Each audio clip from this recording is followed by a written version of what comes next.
नमस्कार.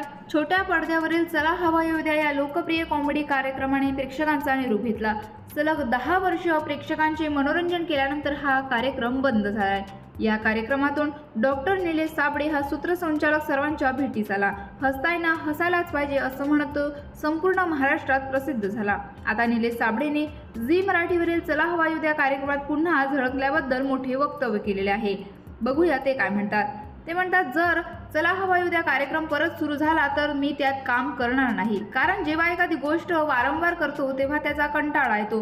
म्हणजे जर बाहुबली चित्रपटाचा पहिला पार्ट आला तर प्रेक्षक त्यावर प्रेम करतील, दुसऱ्यावर करतील, पण तिसऱ्या भागाला कदाचित प्रेक्षक कंटाळून जातील. त्यामुळे पुन्हा पुन्हा त्याच भूमिकेत दिसलो तर प्रेक्षकही कंटाळतील. त्यामुळे मी पुन्हा चला हवा येऊ द्या आता कधीच करणार नाही. चला हवा येऊ द्या या कार्यक्रमाबद्दल आम्हाला चॅनलकडून सांगण्यात आलं होतं की जानेवारीमध्ये कार्यक्रम बंद करून तो ऑगस्टमध्ये पुन्हा सुरू करायचा. पण आता तो काही सुरू होणार की नाही याबद्दल मला कोणतीही कल्पना नाही, असेही निलेश साबळे यांनी म्हटलेले आहे. तसेच आता निलेश साबळे हसताय ना, हसायलाच पाहिजे या कलर्स मराठी वाहिनीवरील कार्यक्रमातून प्रेक्षकांच्या भेटीस येत आहेत. या कार्यक्रमातून विनोदाची 3 हुकुमे झळकणार आहेत. या विनोदी कार्यक्रमाचं लेखन, दिग्दर्शन, सूत्रसंचालनाची संपूर्ण धुरा निलेश साबळे यांनी सांभाळली आहे. नमस्कार मित्रांनो, छोट्या पडद्यावरील नवरी मिळे हिटलरला या मालिकेच्या आगामी भागात नेमकं काय होणार चला जाणून घेऊया आजच्या व्हिडिओमध्ये. तर मित्रांनो, मंदिरातून बाहेर पडल्यावर आजीने अभिराम आणि लीलाला एकत्र बाहेर जाण्यास सांगितलं होतं. तर अभिरामच्या गाडीतून जाणार नाही, त्याउलट अभिरामने माझ्यासोबत माझ्या स्कूटरवरून यावं तरच मी त्यांच्यासोबत जाईन अशी अट लीलाने घातली होती. तर लीलाची ही अट अभिरामने देखील मान्य केली. आता लीलासोबत बाहेर जाण्यासाठी अभिराम तिच्या घरी पोहोचणार आहे. तर मित्रांनो, आता आपण पाहिलेले आहे की लीलाला दिलेली ही अंगठी अभिरामसाठी खूपच खास आहे. कारण ही अंगठी त्याच्या पहिल्या बायकोची म्हणजेच अंतराची अंगठी आहे. यावेळी अंगठी अंतराकडे सोपवताना अभिराम तिला म्हणतो की मी साखरपुड्याच्या दिवशी हीच अंगठी तुझ्या बोटात घालणार आहे. लीलाला म्हणतो तोपर्यंत तू ही अंगठी सांभाळून ठेव. आणि आता ही अंगठी लीलाने स्वतःकडे ठेवून घेतली. मात्र आता अभिराम दूर 15-20 मिनिटं गेल्यानंतर प्रत्येक दर 15-20 मिनिटाला लीलाला व्हिडिओ कॉल करून ती अंगठी तिच्याजवळ आहे की नाही हे तपासून बघत आहे. आता अभिरामला वैतागलेल्या लीलाने एक नवी शक्कल लढवली आहे.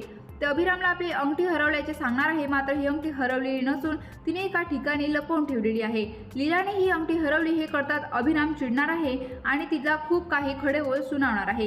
ही अंगठी त्याच्यासाठी खूपच खास होती. अंतराची शेवटची आठवण असणारी तिची ही अंगठी लीलाने हरवली म्हणून अभिराम आता लीलाला बऱ्याच गोष्टी सुनावणार आहे. तुला सगळेच जण वेंधणी म्हणतात, ते अगदी बरोबर आहे, तू अगदी तशीच आहेस असं म्हणून अभिराम तिला ओरडत असतानाच लीला ती अंगठी अभिरामसोबत धरणार आहे. मी काही अंगठी हरवली नव्हती, तुम्हाला वैतागून मी लपवून ठेवली होती असं म्हणून लीला आता ही अंगठी पुन्हा अभिरामकडे देण्याचा प्रयत्न करणार आहे. नमस्कार. छोट्या पडद्यावरील लोकप्रिय मालिका 7व्या मुलीची 7वी मुलगीने कमी कालावधीत रसिकांच्या मनात घर केले. तर आता मित्रांनो, नुकतेच या मालिकेचे 500 भाग पूर्ण झालेत.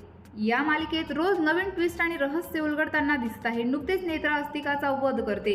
दरम्यान आता रुपालीला नवीन शक्ती प्राप्त झाली आहे. त्यामुळे राजाध्यक्ष कुटुंबावर कोणतं नवीन संकट ओढवेल का हे पाहावं लागणार आहे. 7व्या मुलीची 7वी मुलगी मालिकेच्या या आठवड्यात आपण पाहिलं की नेत्रा अस्तिकाचा वध करते. रुपाली बिथरते आणि ती अद्वैतवर हल्ला करते.